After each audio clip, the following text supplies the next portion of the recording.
Coming to the point ఏంటంటే బయట ఎక్కువ మంది మాట్లాడుకుంటుంది. ఇప్పుడు ఒక సినిమా, 2 సినిమాలు తీసినోడికైతే ఓకే. ఏదో ఉండొచ్చు ప్రెస్టేషను. ఇండస్ట్రీలో చాలా ఇయర్స్ నుంచి ఉంటున్నాడు. 'బిగ్ బాస్'కెళ్ళొచ్చాడు. 4, 5 సినిమాలు తీశాడు. ఇంత కూడా పేషెన్స్ లేదు. యాహ్! యారోగెంట్, బలుపు, హ్మ్. యాటిట్యూడ్ మనోడికి చాలా అంటే చాలా ఉంది. ఇంకా పోలే.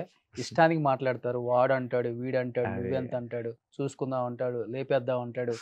ఇలా ఎందుకు మాట్లాడుతున్నాడు సోహెల్? ఇప్పుడు అనేది ఏంటంటే చాలా మందికి ఇప్పుడు నేను ఒక ట్రైలర్ చూసినా, సినిమా చూసినా నాకొక స్వేచ్ఛ ఉంటది. హ్మ్. నేను రివ్యూ ఇచ్చుకోవచ్చు. యాహ్! అరే నాకు నచ్చలేదు రోయ్, నచ్చలేదని చెప్తా, నచ్చితే నచ్చినాం. అంటే డబ్బులిచ్చి చేయించుకున్నది అది వేరే విషయం. సినిమా ఇండస్ట్రీలో చాలా జరుగుతాయి ఇవి. హ్మ్. ప్రొడ్యూసర్‌లో, డైరెక్టర్‌లో అరే మీకు డబ్బులిస్తాం మీరు పోయి చెప్పండ్రా థియేటర్ ముందంటే అది చెప్పేవాళ్ళు ఆళ్ళు కూడా ఉన్నారు. హ్మ్. సౌత్ ఇండియాలోనే అతి తక్కువ ధరలకి రత్నాలనందించే ఏకైక సంస్థ 6JVR. వాళ్ళకి అతీతమైన చెప్పట్లేదు. అలాంటిది ఈ అబ్బాయి పోల్సక్క అనే అబ్బాయికి నీకు మధ్య గట్టిగానే వార్ నడిచింది.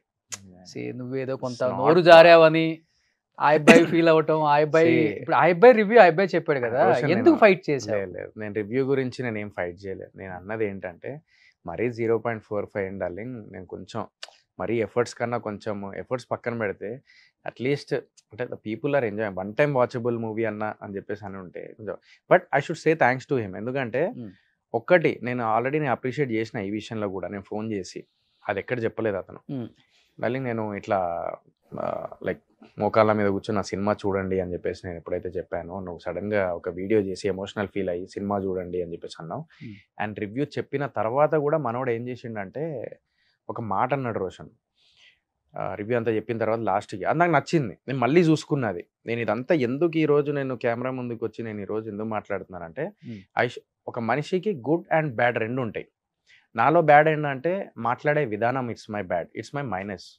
మాట్లాడే విధానం, మాట్లాడే లాంగ్వేజ్ అంటే ఇష్టమైనట్టు మాట్లాడేస్తా వాట్ ఎవర్ ఏం ఆలోచించాను అదంతా ఇట్స్ వెరీ బ్యాడ్.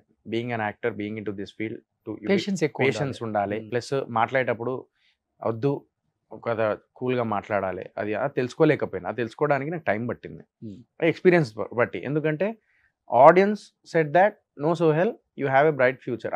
అయితే నేను coming to that point. So ఆ అబ్బాయి ఏమన్నాడంటే నువ్వు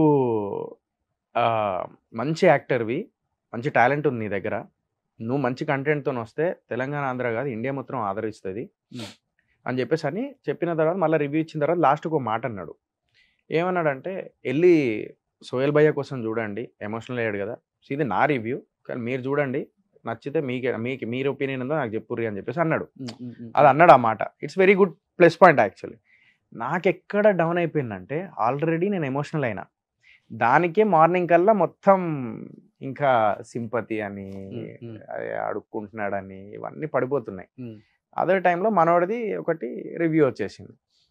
ఆ రివ్యూ ఏంటంటే మనోడు ఎడ్యుకేటెడ్ అండ్ వెరీ మెచ్యూర్డ్, నాకంటే మెచ్యూర్డ్, నాకు ఎడ్యుకేటెడ్. ఓకే నేను కాదనట్లేదు, I appreciate for that, I accept that. కానీ రివ్యూ చెప్పేటప్పుడు ఏంటంటే ఎటకారంగా రివ్యూ ఇవ్వడం నాకు నచ్చలేదు. ఏమిరా బాలరాజు అని చెప్పేసి అనడము, ప్లస్ దోమలు కుట్టినాయి, నేను దోమలు థియేటర్లు ఇవ్వలేదు, దోమలు కుట్టినాయి, నేను బయటికి వచ్చి ఎవరైనా పాప్కార్న్ అడుగుతారు, నేను దోమలు అడిగిన, ఆ దోమల కాయిల్ అడిగిన. సో ఇవన్నీ ఏమైపోయిందంటే నాకు తెలియకుండానే ఒక భయం, అంటే తెలియకుండానే ఒక అప్పటికే నేను డిప్రెషన్లో ఉన్నా. ఇది చూసేసరికి అది కూడా 0.45 అనేసరికి ఏంది ఇంత ఘోరంగా మాట్లాడేస్తున్నాడు అంటే జనాలకి ఏంటంటే 5 రేటింగ్స్లో 0.45 అంటే పర్రమ్మ చెత్త cinema. He's having every right to give the review but in a proper వే. అంటే అతను ప్రతి ఇంటర్వ్యూలో అతను నన్ను రివర్స్ అవ్వడంలో తప్పు లేదు, but it should be in a proper way అని చెప్పేసి ఆయన ఎట్లయితే ఎక్స్పెక్ట్ చేస్తున్నాడో నా కష్టానికి నేను పడిన కష్టానికి నేను లైక్ ఎమోషనల్గా ఫీల్ అయ్యాను. ఇంత స్ట్రాంగ్ పర్సన్ సోహెల్ ఎమోషనల్గా అయిపోయిండు. ఆ రోజు చూడు, నువ్వు ఒకసారి వీడియో చూడు, ఇప్పుడు చూడు ఫ్రెష్ ఉంటుంది నా ఫేస్. ఆ రోజు ఎందుకు అట్లా ఉంది? నేను చూసుకుంటా అంటే నేనే అది చూసుకుంటుంటే ఏంది ఇట్లా అయిపోయింది, ఏంది నేను ఆ జుట్టు ఏంది, ఆ హెయిర్ ఏంది, ఆ ఫేస్ ఏంది, కళ్ళ కింద డార్క్ సర్కిల్స్ ఏంది, ఇలా అయిపోయినవి ఏంది, అసలు ఏంది Sohel, what you were and what you are now, ఎందుకు దిగజారిపోతున్నావు అని చెప్పి నాలో నేనే క్వశ్చన్ వేసుకున్నాను. జీవితంలో మనిషి అనేటువంటి తప్పు చేస్తాడు, కానీ తప్పు తెలుసుకున్న తర్వాత ఏదైతే ఉంటుందో అదే మెయిన్ ఇంకా జర్నీ. అది ఇప్పుడు నేను స్టార్ట్ చేస్తున్నా. సో ఆ అబ్బాయిలు అనేసరికి అలా ఎటకారంగా తీసుకోలేకపోయినా, నోరు జారేసిన ఆ రోజు. ఆల్రెడీ మనకి టెంపర్ కొంచెం. సో అది నేను నేను ఆల్రెడీ యాంగర్ ఇష్యూస్ ఉన్నాయి నాకు అని చెప్పేసి అందరికి తెలిసిందే. దట్ ఐ నో క్లోజ్ గా నిన్ను చూస్తాను కాబట్టి. సో అప్పటికప్పుడే ఉంటుంది నాకు, మళ్ళీ ఉండదు. సో మళ్ళీ ఈవినింగ్ ఫోన్ చేసిన మనోడికి, కాదు డార్లింగ్ 0.45 అయింది, ఎందుకు ఇట్లా ఇచ్చినావు, ఇది పరిస్థితి, నేను చాలా కష్టపడ్డా డార్లింగ్, నువ్వు కష్టపడితే నాకేంది, సినిమా మంచిగా ఇవ్వాలి, నువ్వు డెలివరీ, నువ్వు కష్టపడితే ఏంది అన్నాడు. Okay, I accept that. Okay, అతను అలా మాట్లాడిండు, అతని స్టైల్లో మాట్లాడిండు, ఓకే పక్కన పెట్టేసి నేను అన్నా ఏం నచ్చలేదు అంటే మొత్తం సినిమానే నచ్చలేదు, సాంగ్స్ అంటే సాంగ్ కూడా నచ్చలేదు, నాకు ఏం నచ్చలేదు అసలు. ఫస్ట్ ఆఫ్ ఆల్ నువ్వు మంచి కంటెంట్తో రాబోయా నువ్వు అన్నాడు. సరే ఓకే భయ్యా, నెక్స్ట్ టైం వస్తా, బట్ ఒకటి విషయం చెప్పాలి నీకు, సారీ నవీన్, నేను ఇంటర్వ్యూలో నేను ఇట్లా నోరు జారేసిన కోపంతో, ఏమనుకోకు అంటే, లేదు లేదు అట్లా అవుతూ ఉంటాయి భయ్యా, ఇప్పుడు నేను సినిమాల గురించి నేను రివ్యూస్ ఇస్తా, నేను స్పూఫ్ చేస్తా ఒకరి గురించి. బాడీ షేమింగ్ అనేది ఏదైతే మాట్లాడాడో ఆ మనిషి, ఆ అబ్బాయి బాడీ షేమింగ్ అనేది చాలా మందిది, మీరు ఒక్కసారి వెళ్ళి అతని ఛానల్ చూడండి. నాకు తెలియదు, నేను కూడా ఎప్పుడు చూడలేదు, నాకు ఎప్పుడు అంటే వేరే వాళ్ళు కరెక్ట్గా ఎక్స్ప్లెయిన్ చేసారు, హెచ్సిసి ఏదో ఛానల్ ఉంటుంది, వాళ్ళు కరెక్ట్గా ఎక్స్ప్లెయిన్ చేశారు అనమాట.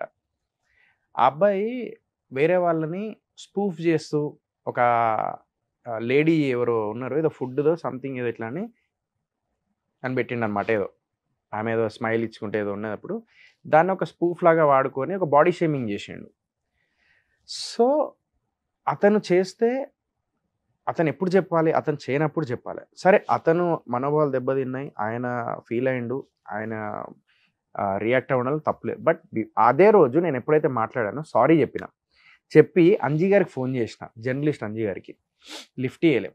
నెక్స్ట్ డే మార్నింగ్ ఫోన్ చేసిన, సార్ మీరు అది ఆ అబ్బాయిది పూల చొక్క అబ్బాయిది అది డిలీట్ చేయండి, ఏదైతే వర్డ్ యూజ్ చేస్తానో బ్యాడ్ వర్డ్ అది డిలీట్ చేయరా కొంచెం ఎడిటింగ్. నాకు తెలిసి మీరు యూట్యూబ్లో ఇప్పుడు ఏదన్నా మీరు పెట్టిర్రు అనుకోండి, ఎవరైనా రిక్వెస్ట్ చేస్తే ఎడిట్ చేస్తారు కదా, ఎడిట్ చేసి మళ్ళీ కంటిన్యూ చేస్తారు కదా, అట్లా నేను అది డిలీట్ చేయండి అన్నా అంటే, సరే ఆఫీస్కి వెళ్తున్నా నేను డిలీట్ చేపిస్తాను నేను అని అంజీ గారు చెప్పారు.